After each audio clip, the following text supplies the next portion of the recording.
It is 6 GMT, that is 9:30 a.m. in Iran, where people are waking up to the news that the president, Ebrahim Raisi, has died. Red Crescent search crews have arrived at the site where the helicopter carrying the president and his foreign minister crashed. 73 teams are in the area. That's close by Tawal village. 9 people were on board, all believed to be dead. The wreckage was found in the East Azerbaijan province of Iran. The Red Crescent says crews on the ground have advanced and specialized equipment. They reached the site after an extensive search operation that mobilized 30% of Iran's armed forces. So this is the site of the crash. President Raisi began his journey in the border town of Khora Afrin, near Azerbaijan. From there, he headed towards the city of Tabriz in the northwest. The helicopter went down in a mountainous region near Utsi. Thick fog and rain hampered search efforts in this remote area. Ebrahim Raisi's death brings to an end a career spent at the heart of the Iranian clerical establishment. Russell Serdar looks back at his life now. Ebrahim Raisi was born to a clerical family in Mashhad, Iran's second largest city and home to the holiest Shia Muslim shrine in Iran. He was 5 years old when his father, a renowned cleric, died. His family's close relations with the clerical establishment helped him climb the career ladder.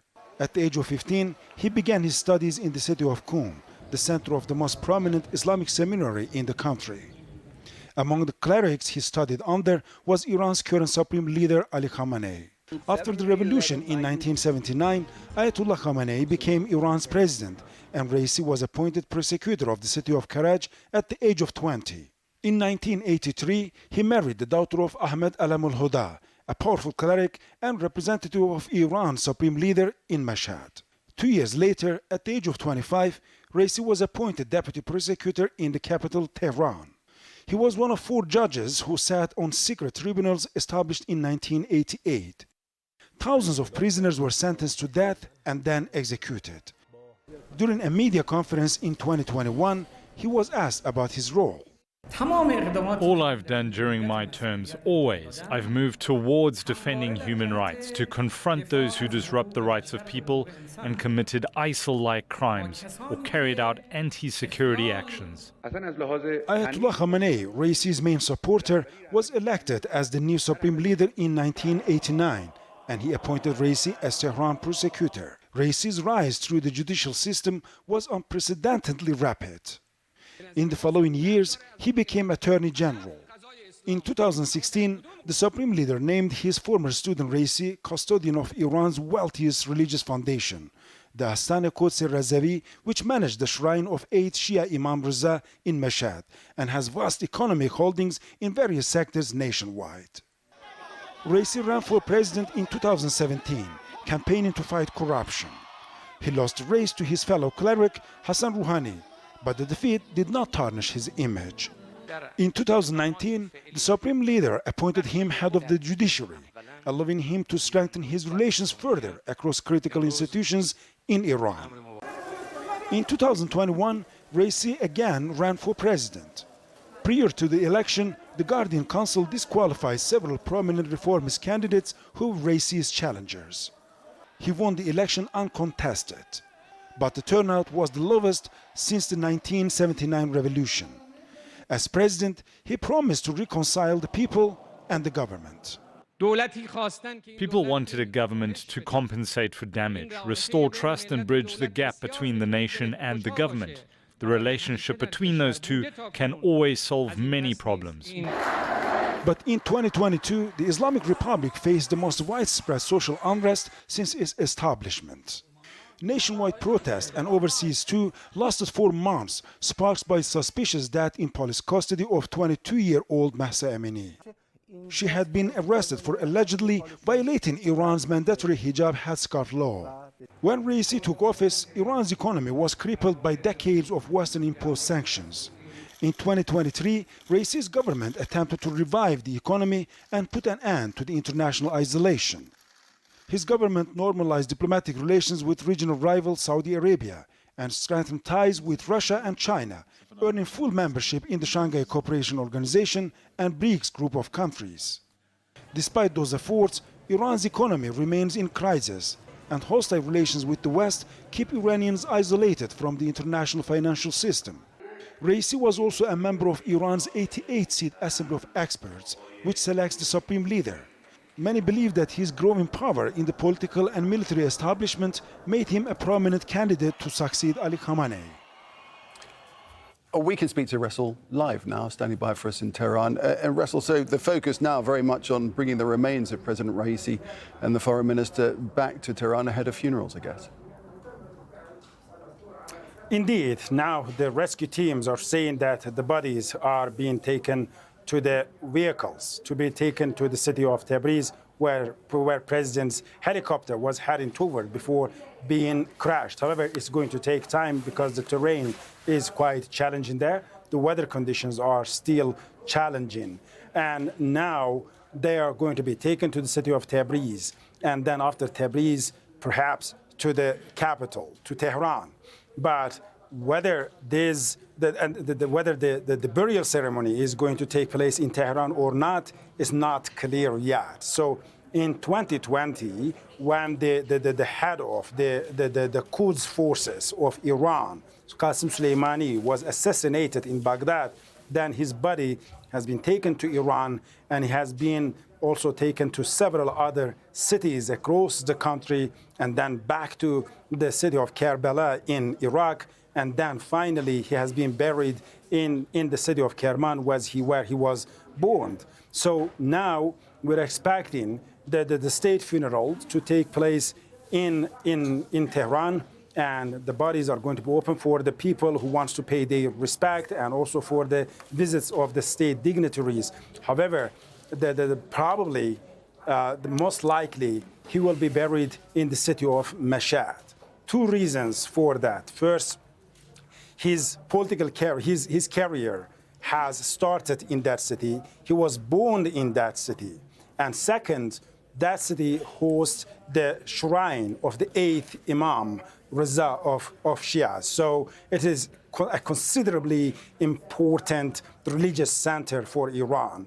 And so the expectations are that most likely he's going to be buried in the city of Mashhad.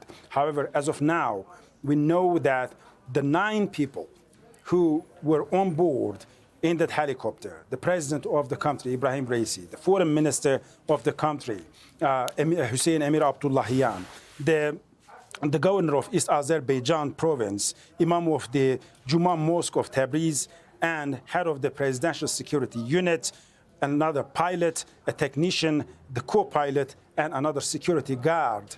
9 people are dead, and their bodies are being retrieved from the site of the crash to the vehicles to be taken to the city of Tabriz before heading toward the capital. Russell, as we're talking, we can see live pictures from very close to the site of the helicopter crash. Still very foggy there. Pictures breaking up a little bit, but it's still very foggy. And I think it was a lot worse overnight when that helicopter was flying, and then it seems flew into the side of the mountain. And there will be very close scrutiny of that crash site to try and figure out what happened.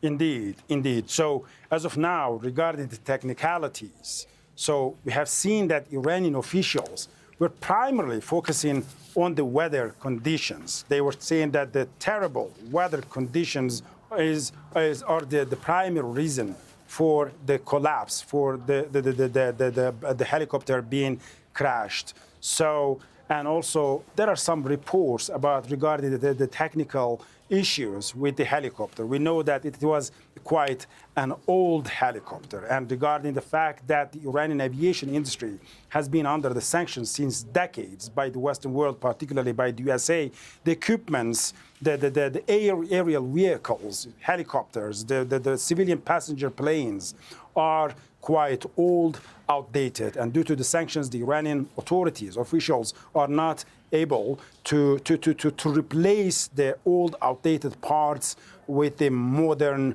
updated version. So that is also one of the primary reasons. But we have not seen so far any Iranian official embarking or embracing any conspiracy theory. They have not mentioned even a single time that whether it was a sabotage or there has been an external interference or not. They, from the first minute on, they have focused on the harsh weather conditions, the extreme weather conditions. One of the things also as an update, so now, according to the Constitution, in the case of the sudden death of the president, so the first vice president takes the office. And now the Iranian authorities are saying that since yesterday, the head of the state, the supreme leader, Ali Khamenei, has already given the authority to the first vice president, Mohammad Mokhbir. So now he is officially and practically the head of the government and running the state affairs. So that is quite important because of the continuity of the state affairs. Last night, when it was almost obvious that the chances of anyone surviving such an accident was quite slim, the head of the state, the supreme leader of the country, Ali Khamenei, came out and assured the nation that the state affairs are not going to be interrupted. And many people have read that statement as an attempt to prepare the nation for the bad news. And now the authorities are saying that the supreme leader has already delegated, has already assigned the first vice president, Mohammad Mokhbir, to take care of the state affairs, to lead the state affairs as the head of the government. So officially and practically now, Mohammad Mokhbir is in charge of the office of the president. And according to the Constitution, in 50 days, he has to take the country to an election, and the nation is going to elect a new president after 50 days. All right, the protocol, the Constitution has been mobilized. Ressel Serda, thank you very much for that. Well, the ripples of this spread far and wide, not least to Lebanon, where we find Zena Hodder, our correspondent in Beirut, who joins us on the phone. So, Zena, any reaction there now? Well, Iran, of course, a country enjoying a lot of influence and sway in Lebanon. There's still no statement from the Lebanese government or Iran's ally Hezbollah. Now, Iran and Lebanon enjoy ties on the official level and on the unofficial level. Relationships have been described as brotherly, strong, but no doubt it is also because Hezbollah and its allies control political power in this country. But Raisi's death is unlikely to change this relationship. Yes, he is an important figure in the establishment, but he is not the main decision maker in Iran. It is the supreme leader, and it is also the supreme leader who dictates and sets foreign policy. And on that helicopter, another man who died, the foreign minister, a very familiar face in Lebanon, he is instrumental in implementing that foreign policy. He has visited this country numerous times in recent years, especially in recent months, since Israel's war on Gaza. It was a way for Iran to project its influence, to show its role in the conflict. He would hold meetings with Hezbollah officials, hold meetings with Hamas officials. Iran, of course, leading the so-called axis of resistance, all who have open fronts against Israel to help Hamas in Gaza. Now, no doubt you can replace a man, you can replace a minister, but he was also close to the security establishment, and he had a close personal relationship with officials in Lebanon, Hezbollah officials, as well as officials in neighboring Syria. And just a few weeks ago, the Iranian Revolutionary Guard's leadership in Syria and Lebanon, they were targeted in an apparent Israeli strike in Damascus, and they too were killed. So no doubt these are all losses, but the supreme leader is assuring his people that nothing will change, state affairs will not be interrupted, and strategic decisions and foreign policy is not expected to change. Zena, what about the timing of this? Because, of course, geopolitically, the region is in a fair bit of turmoil. Yes, regional tensions, as well as tensions along the Lebanon-Israel border. Iran's ally Hezbollah engaged in an 8-month confrontation now with the Israeli army. Some have described it as a war of attrition, a low-intensity conflict, but it is steadily escalating. And, Hezbollah owes a lot of its strength, its power, even its weapons from Iran. And Hezbollah does not hide that fact. It does not shy away from that fact. So it is very important for, stability to continue in Iran. especially since, like I said, we're seeing this intensification of the conflict. If there's no deal along the border, some sort of new arrangement, then we could see a wider conflict. And it's not just that. I mean, we have the tensions just last month, the first direct confrontation between Iran and Israel, Hezbollah saying that, or indicating its willingness to engage more massively if there is a wider conflict between Iran and Israel. So it's not just what happens in Iran. This is a country that has projected its influence across the region. So everyone will be watching closely to see whether or not there's going to be a smooth transition in Iran. But most analysts will tell you that the strategic decisions, which still lies in the hands of the supreme leader, will not change. And what we could see is a more prominent role of the Iranian Revolutionary Guards in the upcoming stage. Interesting. Zaina, thanks for that. Zaina Hodder there in Beirut. Let's head to Amman now, to the Jordanian capital. Imran Khan, our correspondent, joins us there. And Imran, so shockwaves about this around the region. Will we hear anything official from Israel?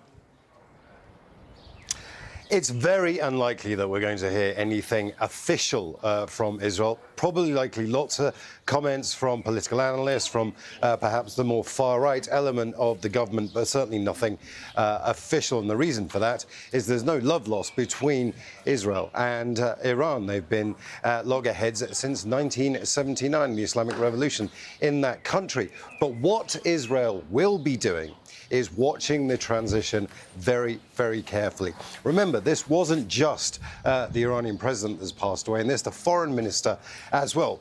They are two key people who have been driving Iran's reactions and Iran's policy towards Israel. So Israel now is going to be taking a look at Mohammad Mufti. They'll know a lot about him. Obviously, clearly, he was the vice president. They'll be looking to see what Khamenei, the supreme leader, does, who he perhaps backs and pushes in the presidential elections, which will take place in about 50 days at time, according to the Iranian constitution. So this now for Israel is about seeing what shakes down and what they're going to have to deal with. But more importantly than that, they'll be looking to see if there's any opportunities here, whether there's a weakness here that they can exploit.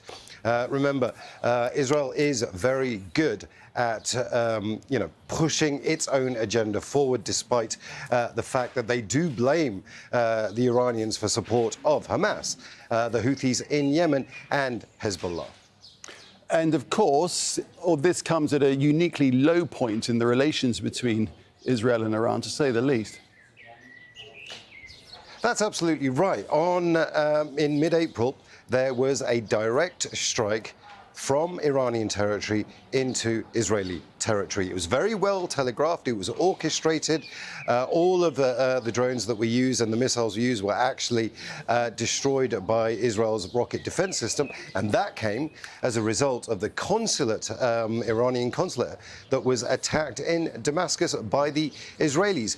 That kind of changed the game almost immediately, that attack on the consulate, because it was the first time the Iranians turned around and said, we are going to react at a time of our choosing, rather than using, say, the proxies I just mentioned earlier, the Houthis in Yemen, Hamas in Gaza, or Hezbollah in Lebanon. This was a direct attack. But remember, this goes back decades, since the 1979 revolution, Islamic Revolution in Iran. The Israelis have long blamed the Iranians for going after a nuclear program designed to attack Israel. The Israelis have killed several Iranian nuclear scientists. The Iranians have actually reacted there with attacks on embassies and things like that. But it all used to take place outside of both countries, and that was the deal. But after that attack on the consulate, it all changed. So that's another reason that it won't just be the political establishment that'll be monitoring the transition very carefully. It'll be the military and the intelligence as well. Whether it's going to be a reshaping of any kind of decision-making remains to be seen. The Iranians have already been very clear that nothing will change, that it is business as usual as the caretaker government continues to be put in place.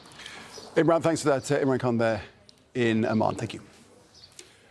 to Baghdad in Iraq. Mahmoud Abdul-Wahid is standing by for us there. Mahmoud, any official reaction from the authorities there?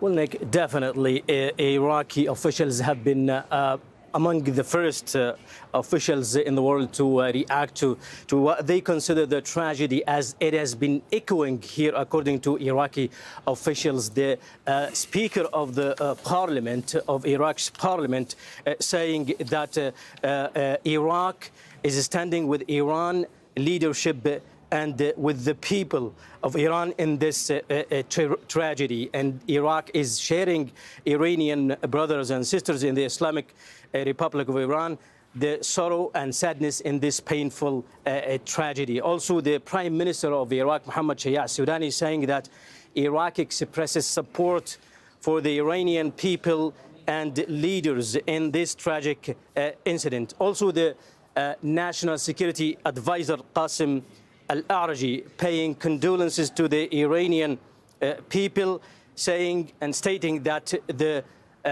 the deceased Iranian President Ebrahim Raisi and Foreign Minister Hussein Amirabdollahian are major personalities, and they have had major roles in the stability in the region. Now, as Iraqi officials saying that the tragedy that has happened to the Iranian president and the foreign minister, along with their companions, is echoing in Iraq, because they believe that these are major figures in the Iranian establishment, the establishment that has been always a major supporter of Iraq, of Iraq's case, of Iraq's government, of Iraq's institutions. As you know, that many institutions here in Iraq, including military institutions, still look up at the supreme leader, Ayatollah Ali Khamenei, at the Iranian president and the Iranian institutions. So the tragedy, as they say, Iraqi officials say, has been echoing here in Iraq, given the fact that Iraq has been a major ally with the Iranian establishment. Mahmoud, thanks very much. Mahmoud Abdul-Wahid there in Baghdad. Well, Iran's constitution says that in the event of